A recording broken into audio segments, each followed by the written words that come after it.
Going out together was one thing, but leaving the wife at home alone to worry and fret as the hands of the clock progressed closer to dawn was no good for the wife.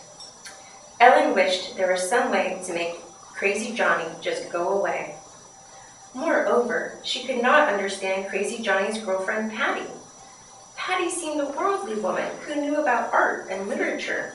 She cooked French cuisine and made sushi delicacies.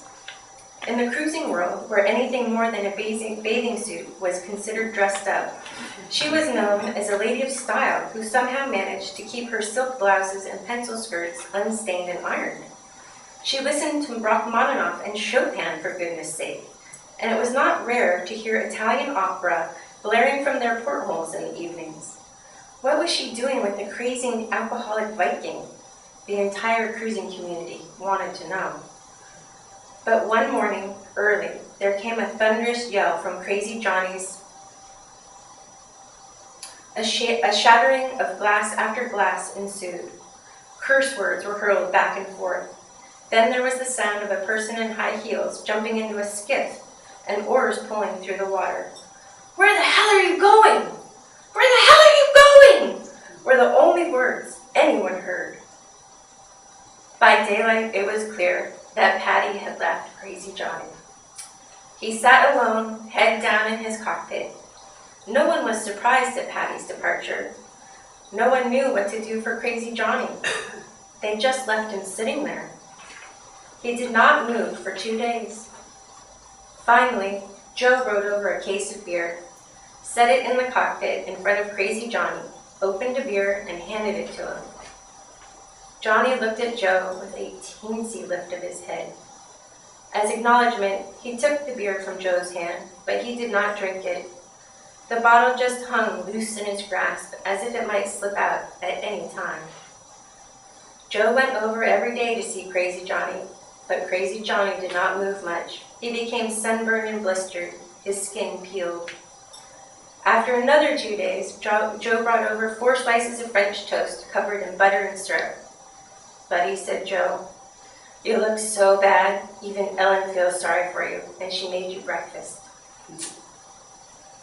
Joe set the plate down and cut the French toast into little bites with the side of a fork. Then he lifted up one of the pieces to Johnny's lips.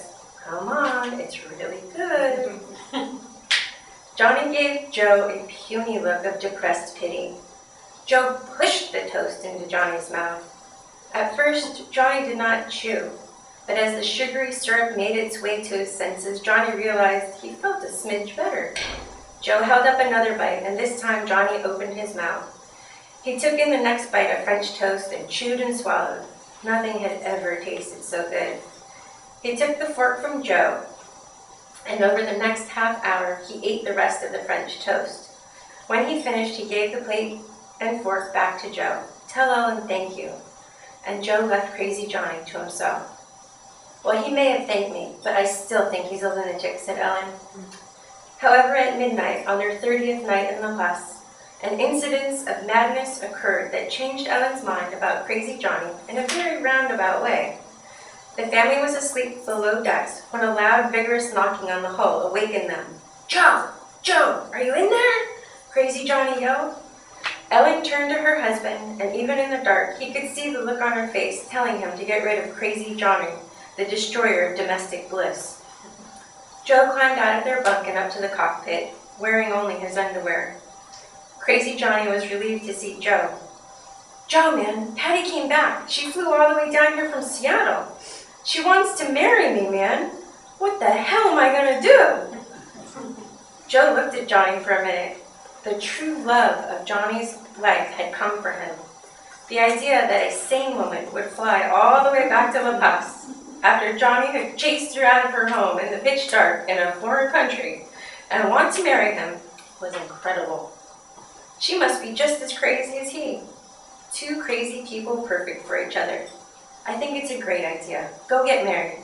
She must truly love you if she came back. I know she loves me, and I love her, but what have I got to give? She's a classy woman, and I... He just looked helpless. Joe thought for a minute, but was saved from having to give a truthful response. by a large, muscular water rat that climbed aboard Crazy Johnny's inflatable raft, looking for a place to rest on his way to shore. Johnny tried to scare it away by waving his hands in the rat's face, but the rat advanced upon him. From under the inflatable seat in the middle of the inflatable raft, Johnny pulled a machete. He swung and missed the rat, slicing a hole in the raft. The rat scurried around the raft in a panic as Johnny tried to chop off its head. Johnny made slice after mad slice until he reduced his inflatable raft to a pile of rubber ribbon that slowly sank as the air left its tattered body. The rat fled the sinking ship, swimming with all his might, and continued on his way to shore. Johnny looked around him as the water came up to his knees, machete still in hand. He sunk along with the raft, standing straight up in the middle of the lost vessel. He sunk without rebellion. Defeated by a water rat, infinite defeat. He went down with the raft like fate had determined him to die at that exact moment. Joe watched from the cockpit, confident that at any minute Johnny would put out his hand and grab the swim ladder that was no more than a foot away from him. The proud Viking King stood where he was planted. Joe leaned out from the volante and grabbed Crazy Johnny by the shoulder. Johnny allowed himself to be pulled aboard, again the defeated man. Joe looked at the despondent Johnny and shook his head. How a man like Johnny had made it to the age of 40, he was not sure. Still in his underwear, he put Johnny into the dinghy and rowed him back to his boat. Patty waited for them. She pulled Johnny out of the dinghy and hugged him to her. She hugged him so tight, Joe could tell that she wanted to be a sugar cube, to be melted in Johnny's mouth, eaten alive, disintegrated, and put into his bloodstream to become a part of him, to be the nutrition for his soul. Any hate and historical wrongdoings had evaporated back to nothingness. Ultimate forgiveness is so rare, and yet here was a stunning example. Johnny could feel it. He looked Patty deep in the eye, probing her mind, making sure she saw all the ugliness he had to offer. He saw Patty walk past the ugliness and straight to his true self. He closed his eyes and melted into her. A grateful Patty nodded a thank you to Joe. "I'll see you at the wedding tomorrow," Joe said, and he went back to the volante.